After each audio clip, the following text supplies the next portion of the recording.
Hi అండి. నమస్తే. నేను మీ జయశ్రీ. ఈరోజు నేను ఈజీగా చాలా గుల్లగా తయారయ్యే జంతికలు చేసి చూపిస్తాను. నేను ఇక్కడ బియ్యం పిండి తీసుకుంటున్నానండి. ఇది 4 గ్లాసులు తీసుకుంటున్నాను. ఈ 4 గ్లాసుల బియ్యం పిండికి 1 గ్లాసు శనగపిండి తీసుకోండి, సరిపోతుంది.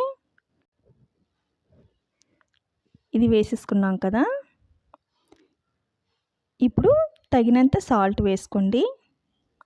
వాము 1 స్పూన్ వేసుకోండి. చేతితో నలిపి తీసుకోండి, నలిపితే బాగా కలిసిపోతుంది. వాము వేసిన తర్వాత నేను ఇక్కడ కొంచెం పసుపు వేసుకుంటున్నాను. మీరు కారం జంతికలు కావాలనుకుంటే కారం వేసుకోండి, లేదా ఇలా చేసేసుకున్నా బాగుంటుంది. వాటర్ ఒకేసారి వేసేసుకోకుండా కొంచెం కొంచెంగా వేసుకుంటూ కలుపుకోండి. సాఫ్ట్గా అయ్యేటట్లుగా కలపండి. ఒకవేళ అప్పటికప్పుడు చేసుకోవాలి అనిపిస్తే మీకు మార్కెట్లో దొరికే పిండితోనైనా చేసేసుకోవచ్చు. ఇవి చాలా ఈజీగా అయిపోతాయి, గుల్లగా కూడా ఉంటాయండి, చాలా బాగా వస్తాయి. ఈ టైంలోనే కారం వేసేసుకోవాలి మీకు ఇష్టమైతే.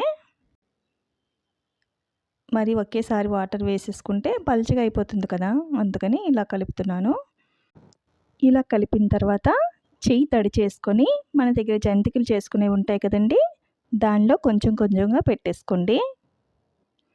ఇలాంటి హోల్ అయితే సరిపోతుంది.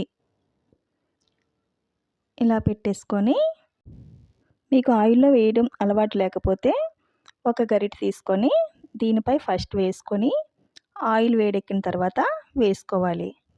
కళాయిలో ఆయిల్ వేడెక్కిందో లేదో ఒకసారి చెక్ చేసుకోండి. ఇలాగా చేసిన తర్వాత ఒక్కొక్కటిగా వేసేసుకోండి.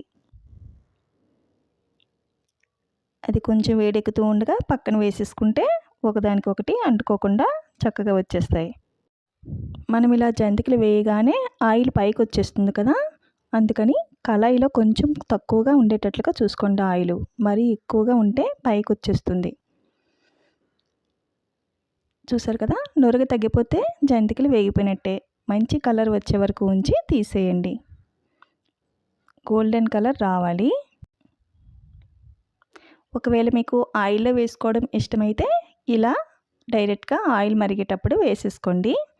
నేను ఇక్కడ వేసి చూపిస్తున్నాను. ఫ్రెండ్స్, నా వీడియోస్ మీకు నచ్చితే లైక్ చేయండి. మీరు లైక్ చేయడం వల్ల నా వీడియోస్ సపోర్ట్ చేసిన వారు అవుతారు. ఇలా అయినా వేసేసుకోవచ్చు, మీకు ఎలా నచ్చితే అలా వేసేయచ్చు. చాలా ఈజీగా అయిపోతాయి.